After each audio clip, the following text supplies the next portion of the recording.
5:30, time for Who's In, Who's Out. Which are the 14 teams that will make the NFL playoffs? Division winners, wild card teams. 4 weeks of play. We'll tell you which teams we think will make the playoffs here after the first 4 weeks. Now, keep in mind, a couple teams did not play this week because of the COVID-19. There was a cancellation, so that could affect some things. But we'll see. We got the playoffs. We got all the teams that we think will make it. Let's get into who's in and who's out after 4 weeks of NFL football. All right, here we go. AFC East. I've had a Patriots run all the way through.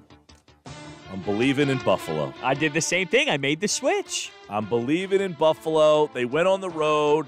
They won again. You went on the road a couple weeks like that. I think they've won a pair of road games now. They're 2-2 on the road.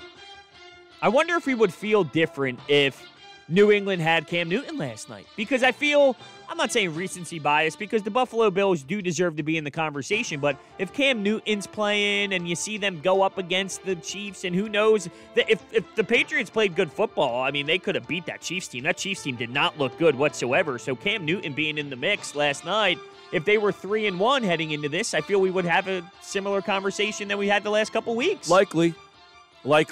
But, hey, the way it now goes you're sometimes, 2 games right? back. Yeah. Yep, that's the way it goes. You're 2 games back. So I'll go Buffalo in the East. Me too. How about that? Josh Allen, there was a little bit of a scare with the wrist injury, but he ended up coming back. And they needed him to. Yeah. Because Matt Barkley, who knew he was even still in the league? I know. When they said that on the broadcast, I'm like, wow, Chip Kelly. That's the first thing I thought of. Chip. Yeah, I was like, man, he was supposed to be the guy. The guy. Remember? Far from it. Very far. In the North, Pittsburgh 3-0, Baltimore 3-1, Cleveland 3-1. 3 teams in play in the North. I got to go Ravens. I got to keep it Ravens. They are a team that they just have too much. And I mentioned the Steelers. They're 3-0, but the teams combined that they beat have 1 victory. Not to take away from what the Steelers have provided. I thought Big Ben is turning the page more and more each week, but I still got to stick with the Ravens at the top. I got Baltimore as well. Plus 49, only given up 73, scored 122. I do think that teams may have figured out Lamar Jackson a little bit more in the passing game. Well, that's what they're not throwing the ball very well. Well, that's one thing that I looked at from last season is now you have a full-on offseason of all these coaches really diving into tape and other teams and other players. When you have a full season under your belt, there's just so much tape and so much time for these coaches to dive into it and really dissect how they can stop him. He's still running like crazy, but he hasn't thrown the ball as well. Yeah, that's true. All right, in the South, Tennessee had the off week. They're 3-0. Indianapolis 3-1. 2 teams in play. I'm sticking with the Titans, but I started out with the Colts, went to the Titans, and I think the Colts are starting to creep back up now that they got a couple weeks under their belt. I'll stick with the Titans, though, even though that they get the bye and everything involved there. I like their system. It's not preferred, but what they do with what they have, they're pretty damn good at it. So I'll stick with the Titans. I started with the Titans. I'll stick with the Titans. I love a team that runs the ball and plays defense. They don't make a lot of mistakes. They're very solid in that aspect. So I like that. I would have liked to see that game against Pittsburgh when we did this. Yeah, that would have been fun. See how that would have played out. That's going to be week 7 now. Let's go to the West. Kansas City 4-0. Raiders 2-2. 2 teams in play. It's got to be the Chiefs. Come on. Has to be, even though they didn't look great last night. They didn't, but good teams find ways. Yep. Some of them are ugly. You talk about this all the time. Sometimes it's not your week. The difference is with the Chiefs, though, when it's not their week, they still win the game. Yeah, I can't go against Kansas City. Giving up 70 points, scored 117. That's a plus 47. Tied for second best in the AFC. Baltimore's number 1, by the way, plus 49. All right, 3 wild cards. Shake them up in the AFC. New England 2-2. Baltimore, Cleveland, Pittsburgh, Indianapolis, the Raiders. Give me 3.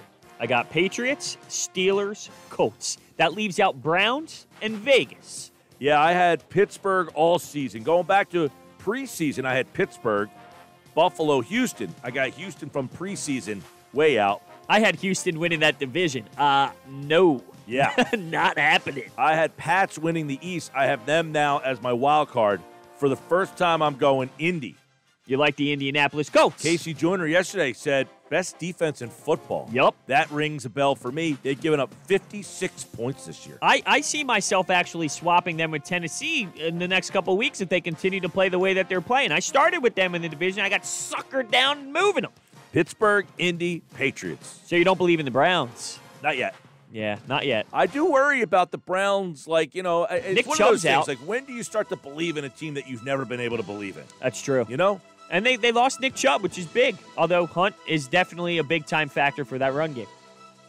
Beckham finally was a factor. Yeah, they seem to find a way. Ever. They seem to find a way to get him over in the last couple of weeks. Yeah. Stefanski. All right, here we go. NFC. East. What do you got? I still got the Cowboys.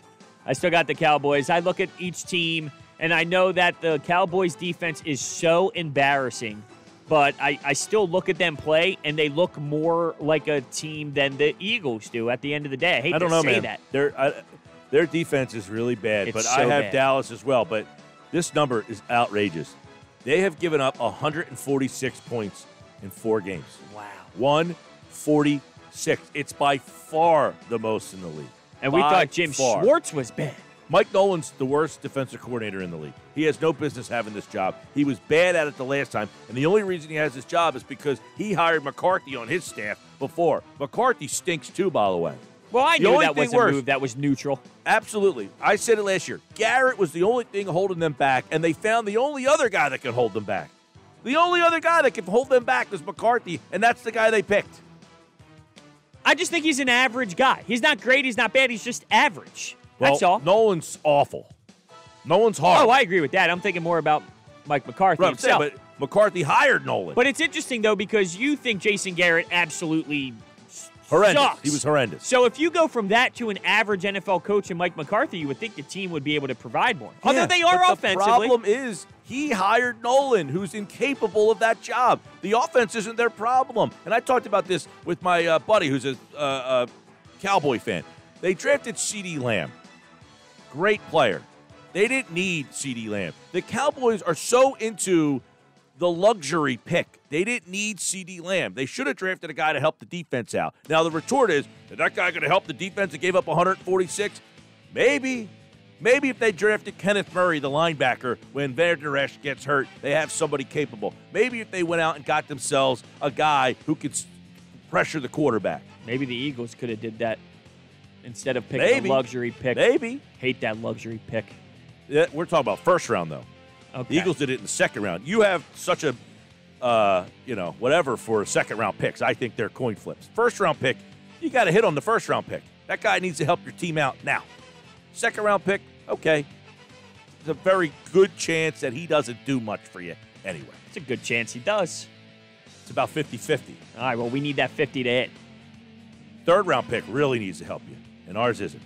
Oh, how can you go from third round saying you really need the third round, but you skip over the second round? Because a lot of times you don't pick certain positions into the third round because the value's not there. You know, like you might take a guard in the third round. You're not going to take a guard in the second round. I think you're reaching. All right, give me a guy in the North. Got to go Green Bay. They did it again last night. Aaron Rodgers had a smile on his face the entire time. It looks like he's playing backyard football. I talked about it yesterday with the drunk uncle when you're playing football on Thanksgiving. That was Aaron Rodgers yesterday. Yeah, just having threw to the fun. tight end how many times? Just having fun. How many times? How many touchdowns that guy catch last night? 3. Unbelievable. Now, did you go volume? Which game did you go volume with the 2 football games on? I went Patriots, watched that whole thing. Then I flipped over to some Yankees. And then I went. Once the Yankee game went to 5-3, I went over to the other Monday nighter. Yeah, I did a little flip-flopping all over the place. I got to tell you, listening to Nance and Romo and the CBS presentation, it's a lot better than the ESPN, man. It's so good. Way better. Now, don't you think, though, I'm not saying this is bad. It's okay. But why wouldn't you make it so strong? Like the strongest ever. Why would you not? Like, do they tried. Do they think they tried this to is get it? Romo? They tried to get Peyton Manning. But if you try to get Romo and Peyton Manning, then settle for Brian Greasy. I'm not saying he's bad. He's just college, man. Right. Brian Greasy's college. Levy, college. Yeah, it sounds like a 12 o'clock game, doesn't it? It's a little better than that. They're not bad. A little better than 12 o'clock. They're not bad. They're not as bad as the guys last year. They're serviceable. No, it's a 6 o'clocker. What, a 6 o'clock ESPN college football game? 6 o'clocker you're the guys in the middle between the 3:30 CBS and the 7 o'clock. You got the 6. What type of game is this, though? Like AAC. Okay, the AAC. Yeah, it's like the third Big 12 game, maybe. West Virginia. TCU. Orlovsky does it great. He did a West Virginia this week. He would have been good. I would like that, absolutely. Yeah, like listening to Nance and Romo on the one game and then flipping over. It just makes the game feel bigger. Even if it was, let's say it was Jacksonville versus Jets, and those two are calling the game, doesn't it just make it feel like it's like when you watch game? A Fox game and you get Buck and Aikman, even if you don't like Buck, it's just bigger when he does the game rather than whoever the two guys. I don't even know because Brenneman's out. I never understood the Buck hate. I just never understood the Buck hate. I think he does a great job. Yeah, I'm saying, and he sounds bigger. He sounds bigger. Nance sounds bigger. The Monday Night Football crew sounds Fox 5th game. Now, I heard Tom McCarthy calling some games for football this week. Is it weird hearing him call football games, or did you not get a chance to hear Harry Callis do football games? It was wild, too. It's like, this doesn't sound right. I'm thinking about Bryce Harper hitting a home run to right field, you know? Yeah. All right, let's go to this. I got the Pac-2, by the way. 152 points. It's the best in the league. Their offense is very good. Their defense is a little shaky, though. Not going to lie. I'm a little concerned about that defense. But maybe you can overpower that with. They're not as bad as the Dallas defense. No. Put it that way. No. And they drafted a quarterback in the first round. So take that in your pipes and smoke it out. That's the horrendous comparison. He's 37 years old, 36 years old. Carson Wentz is 28, and they just gave him a big contract. Two different scenarios. Let's go to the South. Honk.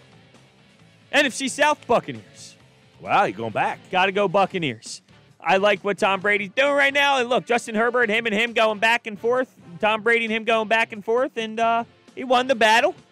Although did Mike Evans leave for the full game? I know he left at some point. I don't know if he did return with Mike Evans. But, yeah, I got to go with the Buccaneers. I think right now they're playing way better than the Saints. The Saints beat them. But I started with the Bucs, switched to the Saints, went back to the Bucs. I think I went back to the Bucs last week. I did, and now I have the Bucs again. So I had the Saints after they beat the Bucs. But Brady looking like he turned back the clock this week. 5 touchdowns, pushing the ball down the field. Their defense is just a little though. I love watching Tom Brady play. You know how I talk about how much I love LeBron? Tom Brady to me is that of football. It's like this guy is the greatest we've ever seen play. You got to admire it. You just have to admire what he does. Unbelievable. Now, could you imagine a Belichick and him in the Super Bowl? It'd be great. This week it's crazy. Brady versus Foles on Thursday Night Football, is it? Yeah. Thursday Night Football. It's Brady Foles. You would think on paper, hey, this could be interesting until you realize Nick Foles is starting and not coming off the bench. Well, he started the Super Bowl game. That's true. That's true. All right, in the West, it's Seattle 4-0, Rams 3-1, Cardinals and Niners 2-2. 4 teams in play. Gotta go Seattle. Come on. They look so good. Russell Wilson. They have the worst defense in that division. It's okay. But I'll take Wilson as the best quarterback in that division. Yep. But they are the worst defense in that division. They've given up 109. Arizona's given up 92. And Rams 80. San Fran 71. It's going to be a great race. By the way, the South, 3-1, 2-2. Carolina's 2-2. Just throw that out there. Colin Thompson. Right, 3 wild cards. You got an NFC East runner-up. You got the Bears. You got the Saints. You got the Panthers. You got all those teams in the West. Give me 3. I'm going to go with Saints, Rams, and I don't love this one, and I think it could be movable, but I'm going to go with the Cardinals, but I do think that they are on the fringe right now of that wild card spot. Kind of lost a little bit of oomph. They lost 2 in a row and to 2 bad teams. Yeah. You lose to Detroit, sorry, you're out. Automatically? Out. Yeah. Rams, Saints, going Niners. You are going Niners. I think once they get healthy, they'll be all right. They'll get it together. They still got great weapons, defense when they get that. Some of those guys aren't coming back, right? Bosa's done for the year, I think. And who's the other guy? Solomon Thomas, Steve Ford. Still think when they get Garoppolo back, they get healthy. Their defense wasn't the problem the other night. The quarterback play was. Yeah, it's fair. It's a fair point. I think if the 49ers end up getting healthy, they clearly have enough that can compete for that division or the wild card spot in general. There you go. That's who's in, who's out after 4 weeks